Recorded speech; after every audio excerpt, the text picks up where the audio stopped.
ધાંગધ્રામાં દીકરીના પિતાના અવસાન બાદ દીકરીએ ન્યાય માટે પોલીસના ખખડાવ્યા દ્વાર વારસાગત મિલકત હડપના ગંભીર આક્ષેપો સાથે એફઆઈઆર નોંધવાની માંગ ધાંગધ્રાની રહેવાસી દીકરી શ્વેતા રાકેશભાઈ શાહ દ્વારા પિતાના અવસાન બાદ પોતાની કાયદેસર વારસાગત મિલકત હડપ કરવાના ગંભીર આક્ષેપો સાથે ધાંગધ્રા સિટી પોલીસ સ્ટેશનમાં પુરાવા આધારિત અરજી આપવામાં આવી છે। અરજીમાં શ્વેતાબેન શાહે આક્ષેપ કર્યો છે કે પિતાના અવસાન બાદ તેમની સોતેલી માતા અલ્પાબેન રાકેશભાઈ શાહ, કાકા મોહિતભાઈ વિરેન્દ્રભાઈ વોરા તથા સોતેલા મામા અમિતભાઈ રમેશચંદ્ર શેઠ દ્વારા પૂર્વ નિયોજિત રીતે સાજીશ રચી રોકડ રકમ, બેંક ખાતા, એટીએમ કાર્ડ, સોના ચાંદીના ઘરેણા, પોસ્ટ ઓફિસ ડિપોઝિટ તેમજ શેરબજારના રોકાણકારો ગેરકાયદેસર રીતે કબજે કરવામાં આવ્યા છે। ફરિયાદમાં જણાવ્યા મુજબ આ સમગ્ર કાર્યવાહી વિશ્વાસઘાત અને નાણાકીય છેતરપિંડી સમાન છે, જેમાં ફરિયાદીના કાયદેસર વારસાગત હક પર સીધો આઘાત પહોંચ્યો હોવાનું જણાવાયું છે। આ બાબતે અગાઉ પણ પોલીસને અરજી આપવામાં આવી હોવા છતાં કોઈ નક્કર કાર્યવાહી ન થતાં હવે પુરાવા સાથેનો અંતિમ અલ્ટિમેટમ આપવામાં આવ્યો છે। શ્વેતાબેન શાહે જણાવ્યું છે કે જો કાયદા મુજબ કાર્યવાહી નહીં થાય તો મામલો ઉચ્ચ અધિકારીઓ તેમજ ન્યાયાલય સુધી લઈ જવામાં આવશે। અરજીમાં બેંક તથા એટીએમ ટ્રાન્ઝેક્શન રેકોર્ડ, આવકવેરા સંબંધિત દસ્તાવેજો, સોના ચાંદીના ખરીદી બિલો તેમજ ઓડિયો પુરાવાનો ઉલ્લેખ કરવામાં આવ્યો છે। તો સાથોસાથ પુરાવા નષ્ટ થવાની શક્યતા વ્યક્ત કરી સંકળાયેલ નાણાકીય ખાતા તાત્કાલિક ફ્રીઝ કરવાની પણ માંગ કરવામાં આવી છે। આ સમગ્ર મામલો હવે માત્ર પારિવારિક વિવાદ જ નહીં પરંતુ દીકરીના કાયદેસર હક, ન્યાયની માંગ અને કાયદાની ફરજિયાત અમલવારી સાથે જોડાયેલ ગંભીર મુદ્દો બની ગયો છે। હાલ આ પ્રકરણમાં પોલીસ દ્વારા આગળની કાર્યવાહી શું થાય છે તેના પર સૌની નજર મંડાયેલ છે। મારું નામ શ્વેતા રાકેશભાઈ શાહ છે અને હું જૈનની દીકરી છું ને ધાંગધ્રામાં રહું છું।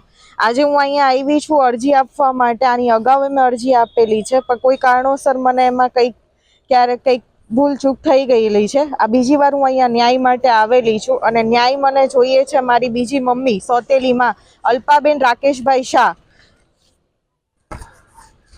આ મારા મમ્મી છે, સોતેલા મમ્મી છે કે જે મારા પપ્પા ઓફ થઈ ગયા એના એક જ મહિનામાં રોકડ રકમ, સોનું ચાંદી, ઘરના ડોક્યુમેન્ટ, મારા બેંક અકાઉન્ટ, પપ્પાના બેંક અકાઉન્ટ, એમના બેંક અકાઉન્ટ બધું જ લઈને મને વિશ્વાસમાં લઈને મારી સાથે વિશ્વાસઘાત કરીને બધું લઈને એમના પિયર કચ્છ ગાંધીધામ જતા રહ્યા છે। એ પછી કોઈ પણ વસ્તુઓમાં મને ક્યારે સરખી રીતે જવાબ નથી આપ્યો કે મારી સાથે વ્યવસ્થિત શાંતિથી વાત કરી નથી। એમના હકનું તો ખરી પણ મારા હકનું કે જે મારા પપ્પા મારું કરીને કે કહીને ગયા છે બધી જ વસ્તુ એમની પાસે છે।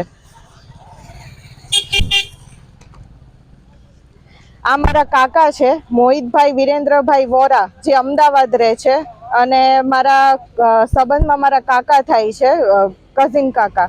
આમની સાથે આ વસ્તુઓમાં જોડાયેલા છે કે જેમની પાસે હું મદદ માટે ઘણીવાર ગયેલી છું, બહુ બધા ફોન કરેલા છે। એ મને ખાલી આશ્વાસન આપે, ફૂટબોલની જેમ ફંગોળે અને આ બધી વસ્તુઓમાં એ અલ્પાબેનને સાથ આપે છે। મારા હકનું પચાવવા માટે બધા ષડયંત્ર કરે છે કે મારા હકનું મને કઈ રીતે ન મળે, હું કંટાળીને પહેરા કપડે કઈ રીતે ઘરેથી નીકળી જાઉં, કે હું મારો અવાજ દબાઈ જાય અને હું એકલી છું અને હું કંઈ જ નહીં કરી શકું। આ બધી જ વસ્તુઓના ફાયદા આ મારા કાકા અલ્પાબેન અને આ ત્રીજા છે મારા મામા જે અલ્પાબેન છે એમના ભાઈ છે અમિતભાઈ રમેશચંદ્ર શેઠ, આ બી કચ્છ રહે છે અને આ મારા સોતેલા કાકા છે, મામા છે અને આ મારા મમ્મી સાથે આ વસ્તુમાં જોડાયેલા છે કે જે આમાં બધી રીતે પૂરો સપોર્ટ કરે છે। બધી જ વસ્તુઓમાં જ્યારે બી હું મમ્મીને ફોન કરતી હતી જે તે ટાઈમે ત્યારે એ જ વાત કરતા હતા અને મને ધાક ધમકી આપતા હતા, તારું અહીંયા કંઈ નથી, તારો બાપ તારું કંઈ કરીને નથી ગયો, બધું મારી બહેનનું છે, બધું સ્ત્રીધન છે।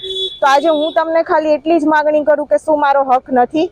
મારા પપ્પા કે મારા દાદા કે જે મારા બા ને બધા મારું કરીને ગયા છે એ મને મળવા પાત્ર નથી?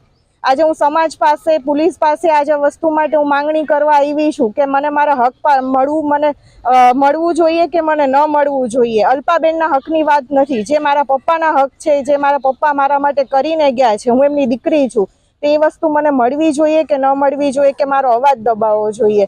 આજે મને પોલીસ ખાતામાં મને સાહેબે મને સપોર્ટ કરીને મને કીધેલું છે કે આ વસ્તુમાં અમે તમને 100% ન્યાય અપાવડાવશું। એટલે હું ખૂબ ખૂબ આભાર માનું છું ને વિનંતી કરું છું કે મને આ વસ્તુમાં ન્યાય મળે, બરાબર? કેમ કે આ વસ્તુઓમાં હું છેલ્લા 7.5 મહિનાથી હેરાન થઈ રહી છું અને હું આ વસ્તુથી કંટાળીને હું અહીંયા આવેલી છું કે સાહેબ મને આ વસ્તુમાં ન્યાય મળે.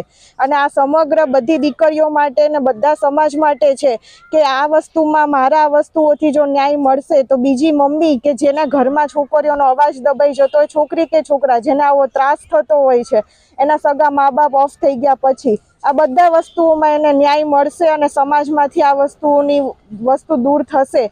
આ વસ્તુ 100% આ વસ્તુ થવી જોઈએ ને આમાં મને સપોર્ટ મળે એ વસ્તુ માટે હું અહીંયા અપીલ કરવા આવી છું. રિપોર્ટર સોહિલ શેખ, ધાંગધ્રા, સુરેન્દ્રનગર.